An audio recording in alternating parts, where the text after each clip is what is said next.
তবে দেখবে মনের ভিতরে কুলসতা কেটে যাবে, বলবে যে ভগবানের নাম নিয়ে লাভ কি, ভগবান তো আমার রক্ষা করবে না। বেশি দিন আগের কথা নয়, কুশল রাজ আর জয় মল্লের কথা। কুশল রাজ আর জয় মল্ল ছিল ভক্ত, আর কুশল রাজ ছিল ভক্ত, কিন্তু দুজনের দুটি রাজ্য। কুশল রাজ আর জয় মল্লের রাজ্যে একটি বিধা বংশ ছিল। জয় মল্ল যে সময় কৃষ্ণের গৃহে, অর্থাৎ কৃষ্ণ গৃহে কেন বললাম, যে ঘরে কৃষ্ণ থাকে সে ঘর কৃষ্ণের গৃহ। এটাই তো আমরা বুঝি। এই জগতে যতগুলো ঘর আছে, যা আছে সকলেই কৃষ্ণের, আমার বলতে কিছু নেই। আমার আমিত্বকে দূর করাতে মূল বিষয় ভাব লুকিয়ে আছে। জয় মল্ল যখন ঠাকুর ঘরে কৃষ্ণের গৃহে যখন ধ্যান করতে, এমন একটি সময়কে লক্ষ্য করে কুশল রাজ চিন্তা করলেন রাজ্য আক্রমণ করবে।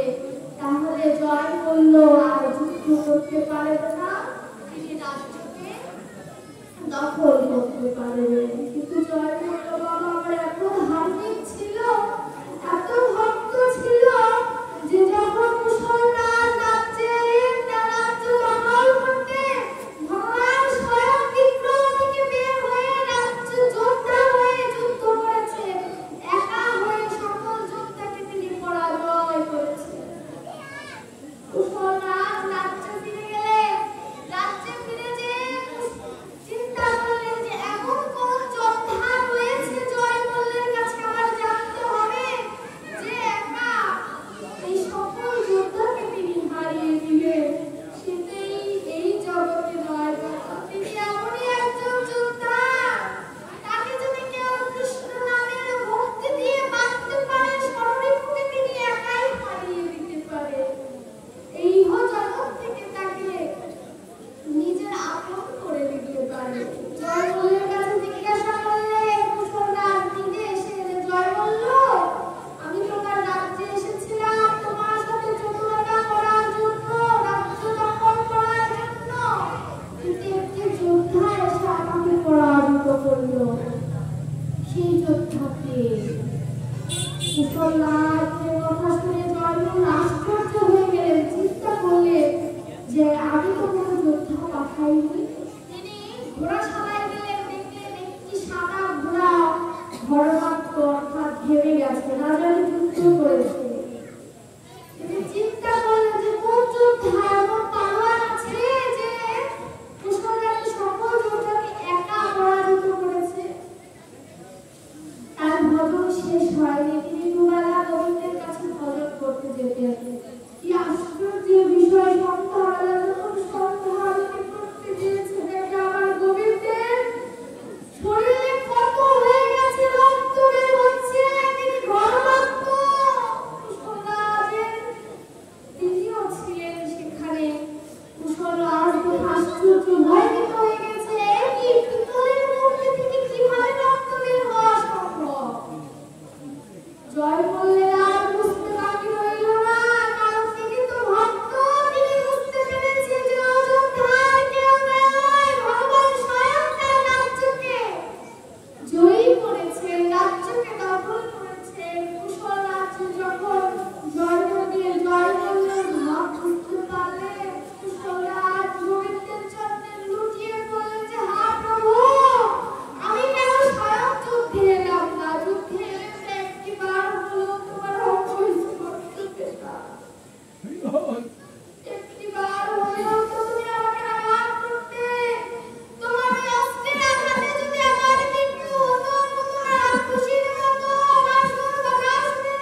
ভক্ত, কারণ কোটির মধ্যে যে একজন ভক্ত আছে সেও সেখানে বসে থাকতে পারে। ভগবান বলেছে যে কোনো ভক্তের সঙ্গ স্পর্শ যদি আরেকজন পায় সেও ভক্তে পরিণত হয়ে যায়। এর জন্য আমরা সকলকে সমদর্শন সমদিক দর্শনে দেখি। এই আমিনায় যখন আমি বসেছি, আপনারা বসেছেন, তখন কেউ আমরা মা বাবা নই, সকলে আমরা সমজ্ঞান সমদৃষ্টিতে দেখতে হবে। এই আসলে একমাত্র শ্রীবাসীর আমিনায় এসে মা সন্তানের পায়ে হাত দিতে পারে, সন্তানও মায়ের পায়ে হাত দিতে পারে, দাদুও দিতে পারে। এটা এখানেই অধিকার, যেখানে হয় হরিনাম সংকীর্তন, সেখায় শ্রীবাসঙ্কর, যেথায় হয় হরিধ্বনি, যেথায় হয় বাবাজির জয়ধ্বনি, সেথায় হয় নববৃন্দাবন। মায়েরা আপনারা ধ্বনি লেখা কেন? আমি কি বলেছি কথাগুলো লক্ষ্য নেই আপনাদের? রাধে রাধে।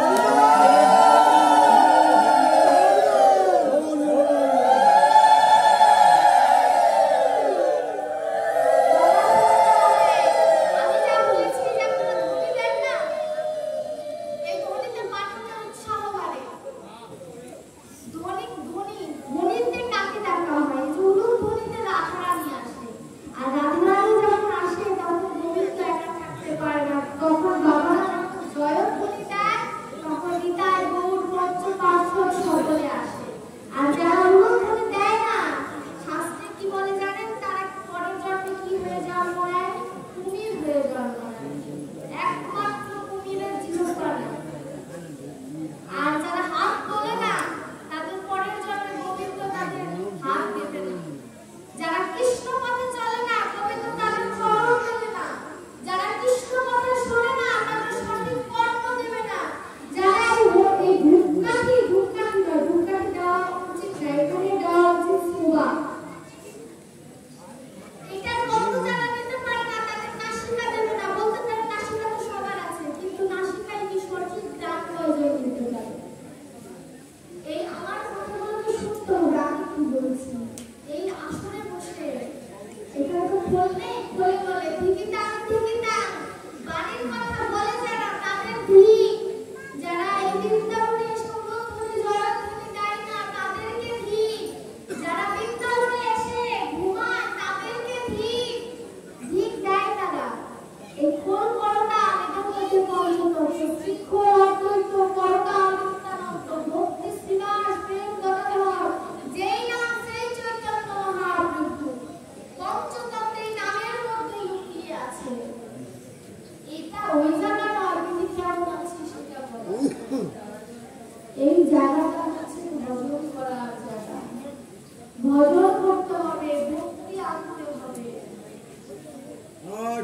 ভক্তি যদি একবার আসতে পারে এই হৃদয়ে, ভগবান কৃপা করলেও করতে পারে। এই যে হরিদাস ঠাকুর 22 বাজারের বেত্রা ঘাট খেয়েছে, 22 বাজারের বেত্রা ঘাট খেয়ে প্রাণ যায় না অবস্থা। বললেন যে এবার কৃষ্ণ নাম ছাড়ো, তোমার নামটা ছেড়ে দেবো। হরিদাস ঠাকুর কি বলেছিলেন জানেন? জীবকে উদ্দেশ্য করে যে আমি তো হরিনাম ছাড়তেই চাই, হরিনাম তো আমার ছাড়। হরিদাসের নাম বলল, কথাটি যদি একবার কেউ ধরে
হলো না। মানসিক যত্নের সর্বাপেক্ষা শ্রেষ্ঠ। পরে করতে পারেন, মালায় করতে পারেন, যেভাবে করেন, এই তিনটি উপায় যে উপায়েই করুন, কিন্তু মানসিক যত্নটা সর্বাপেক্ষা শ্রেষ্ঠ। কেন? এটি সূচি আর অসুচি নয়, যে কোনো জায়গায় এই নামটি বলা যেতে পারে, কিন্তু জিহ্বা বললো না। জিহ্বা বললেও ভাবে ব্যবহার করতে পারে। দেখুন রসকরা কিভাবে কৃষ্ণকে আস্বাদন করেছে, যে জিহ্বা বললে যদি আমার ভাবে নষ্ট হয়ে যায়, আমরা তো মনে মনে কথা বললেও জিহ্বা করে, কিন্তু ভক্তগণ যারা রসিক শ্রোতা, তারা ভাবলেন যে আমার জিহ্বা যদি মরে, তাহলে তো আমার ভক্তি ভজনে যদি ব্যবহার করছে। দেখুন ভজন কাকে বলে। আমরা ভিতরে যেতে চাই না, ভিতরে যেতে চাই না। বলতে পারেন আমার গাড়ি টাকা পয়সা থাকলে বাবা বৈষ্ণব সেবা করানো যায় না। এমন অনেক মানুষ আছে প্রতিদিন বৈষ্ণব সেবা করলেও তাদের টাকা ফুরাবে না, কিন্তু তারা বৈষ্ণব সেবা করে না। আর যারা আমার মতো অবর দিন আনতে কামটা ফুরায়, তারাও যদি গরিব তাদের টাকা দেয়, যদি তারা প্রথমে চিন্তা করবে আমি ভক্ত সেবা করি। বর্তমানে তাই হচ্ছে, বড়লোকদের থেকে যারা মধ্যবিত্ত তাদেরই কৃষ্ণ নাম দেওয়ার প্রতি আকর্ষণ বেশি। বলতে পারেন তাহলে যে যারা ধনী হয় তারা বোধহয় কৃষ্ণ নামের মতি হয় না। কে রয়েছে? এই যে আমার রঘুনন্দন দাস, আমরা যে সর্বসার বলি, রঘুনাথ যে দাস, রঘুনাথ দাস গোস্বামী, তিনি কিন্তু কায়স্থ করেন, একমাত্র সর্বস্বামীর মধ্যে তিনি একমাত্র কায়স্থ, কিন্তু তার টাইটেল হচ্ছে দাস। পরবর্তীতে তিনি গোস্বামী পদবি পেয়েছেন তার গুণে, কিন্তু তার যে কায়স্থ পদবি কিন্তু তিনি ত্যাগ করেন। কেন করেন? পিতামাতাকে অপমান করা হয়, এর জন্য। তার জন্য তার নামের শেষে দুটি পদবি লাগে, দাস গোস্বামী। এই রঘুনাথ দাস গোস্বামী রাজা ঘরের ছেলে ছিলেন। পরপর তিনবার বিবাহ বন্ধনে আবদ্ধ করার চেষ্টা করেছে, তার পিতা মাতা পারেননি। রঘুনন্দন দাস আনন্দবাজারে পচা গলা পোশাক কিনেছেন, 20 লক্ষ টাকা স্বর্ণমুদ্রার চাকরি ছেড়ে তিনি আনন্দবাজারে পচা গলা পোশাক কিনেছেন। কে বলেছে টাকা পয়সা হলে ভালো হয় না? টাকা পয়সাকে যদি কেউ তুচ্ছ করতে পারে, বলো ভগবান তার কাছে বাধা হবেই হবে। রঘুনন্দন দাস যখন পচা গলা পোশাক চলতে ধুয়ে যখন মহাপ্রভুকে তাই ভগবানকে রাধা গোবিন্দকে যখন সেবা দিতেন, আর মনে মনে ভাবতেন যে প্রভু আমি তো দেওয়ার জন্য দিচ্ছি, তুমি কি গ্রহণ করো। ওই রাত লোক ছেলেকে তুমি এই ভিখারি দিলে এই বাচ্চা পোশাক তুমি এই ভাবতো। একদিন গরু ঘুরে নিজে এসেছেন, রঘুনাথের সেই পোশাক খাইয়ে জীবকে শিক্ষা দেওয়ার জন্য। আমি যেমন বিদুরের ঘরে কলার পোশাক পেয়েছি, ওরে জীব দেখে নাও, কোন ভক্ত যদি আমাকে পচা পোশাক নিবেদন করে ভক্তি সহকারে, আমি সে পোশাকও গ্রহণ করব। রঘুনন্দন যখন পোশাক নিবেদন করেছে, এমন সময় গোরাঙ্গ মহাপ্রভু এসেছে। গোরাঙ্গ মহাপ্রভু এসে বললেন, রঘুনন্দন আমার খুব খিদে পেয়েছে, আমার সেবা দাও। রঘুনন্দন বললেন যে আমার কাছে তো তেমন ভোজনের সামগ্রী নেই। গোরাঙ্গ মহাপ্রভু বলছেন, মিথ্যে বলছো, তোমার ঘরে ভোজনের সামগ্রী আছে, যা আছে আমার তাই দাও। ধর্ম সংকটে ফেলে দিলেন। ভোজন করতে যদি কোনো অতিথি আসে, সে নারায়ণ, তারপর আবার গোরাঙ্গ মহাপ্রভু নিজে এসেছে। গোরাঙ্গ মহাপ্রভু যখন নিজে এসেছেন, তখন রঘুনন্দন বললেন যে পোশাক প্রভু আজকে এইভাবে তোমায় দিবি কেমন করে। রঘুনন্দনের কাছে পোশাক প্রভু কারি কারি খায়, অভক্তি যার মাঝে প্রভু তার পানে প্রভু নাম চায়। অর্থাৎ কি, যার মধ্যে ভক্তি আছে সেই ভক্ত যদি পোশাক নাও দেয়, ভগবান তার কাছে জোর করে সেবা নেয়। আর যদি ভক্তি নেই, রাম ঐশ্বর্য বিভিন্ন স্থানান্তর যদি গোবিন্দের সামনে যায়, গোবিন্দ সেদিকে তাকায় না। দুর্যোধন